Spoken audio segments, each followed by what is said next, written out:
салом шунавандагони азиз, бахши ситорае дар синамо аз пешниҳоди шумо. дар ин бахш мо дар бораи ҳуқуқшинос, рӯзноманигор ва ҳунарпешаи синамо Тахмина Раҷабова маълумот медиҳем. Тахмина Раҷабова 29 июни соли 1982 дар шаҳри Душанбе ба дунё омадааст. модараш духтур ва падараш иқтисоддон буданд. аз соли 1989 то синфи сеюм дар мактаби миёнаи ба номи Малика Собирова ва ҳамзамон дар бахши мусиқӣ таҳсил мекард. чун вазифаи хидмати падарашро озими Москав намуд, оилаи онҳо муваққатан ба он ҷо рафтанд. Тахмина дар мактабҳои он ҷо 2 сол бо забони русӣ таҳсил намуд. баъди бозгашти хонаводаашон ба Тоҷикистон, Тахмина мактаби миёнаро дар шаҳри Душанбе хатм намуда, ҳуҷҷатҳояшро ба факултати ҳуқуқи филиали донишкадаи равобити миллӣ ва минтақавии Москва дар Душанбе супурд. пас аз хатми курси аввал бино ба сабаби оиладор шудан ӯ ба донишгоҳ нарафт ва ӯро хориҷ карданд. ӯ аз нав ба донишкадаи андоз ва ҳуқуқи Тоҷикистон дохил шуда, соли 2006 онро бо ихтисоси ҳуқуқшинос бо баҳои аъло хатм намуд.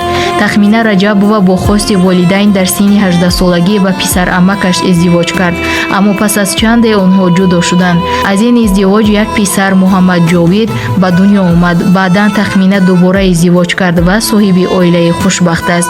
ӯ 20 феврали соли 2021 дар саҳифаи инстаграми худ расми кӯдаки навзодро ҷо кард ва аз соҳиби писар шуданаш хабар дод.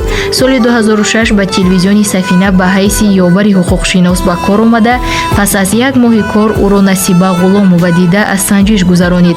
ба хотири чеҳраи телевизионӣ доштанаш ва забони русиро олӣ донистан таклиф кард, ки натоқи барномаи иттилоотӣ ба забони русӣ шавад ва ӯ даъватро пазируфт. чеҳраи зебои Тахмина Раҷабованро аз телевизион коргардонҳои синамо дида, аз вай даъват карданд, ки дар филмҳо нақш офарад. барои нахустин бор Тахмина дар синамо дар филми Юнус Юсупов бо номи «Зистан мехоҳам» нақши кӯчаки ёрдамчии муфаттиш ва баъдан дар филми «Умеди охирини» Саиди Қодир нақши дуюмдараҷаро бозида, санҷиши аввалини ҷиддиро дар соҳаи синамо гузоштааст. сипас ба киностудияи Тоҷикфилм даъват шуда дар филми коргардон Саидҷон Қодирӣ зери унвони «Убури сангин» нақши асосиро иҷро кард.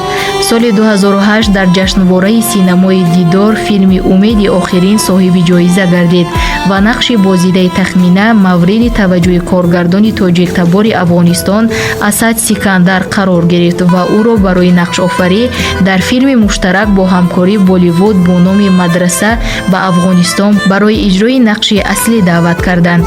Тахмина дар ин филм нақши модари хонаводаро иҷро кардааст. соли 2011 филми «Марде дар орзуи зани панҷуми коргардони афғон Сидиқи Обид», ки дар музофоти Фарроб ва Балхи Афғонистон наворбардорӣ шуд, Тахмина нақши зани сеюмро бо маҳорати баланди касбӣ иҷро намуда, соҳиби ҷоизаи беҳтарин ҳунарпешаи зан гардид. Тахмина Раҷабова бо пешниҳоди нахустин филмаш бо забони русӣ «Обмани себя» ба соҳаи коргардонӣ қадам гузошт. филми мазкур кӯтоҳ буда 28 дақиқаро дар бар мегирад ва 19 декабри соли 2020 дар кинотеатри Зебунисои шаҳри Душанбе пешниҳоди синамогарон ва рӯзноманигорон гардид. тамоми ҳамин маҳорату ҳунари волои ӯ буд, ки имрӯз Тахмина Раҷабова ҳамчун як рӯзноманигор ва ҳунарпешаи синамо машҳур гаштааст. шунавандагони азиз, ин буд бахши ситораи дар синамо. пайгири барномаҳои мо бошед.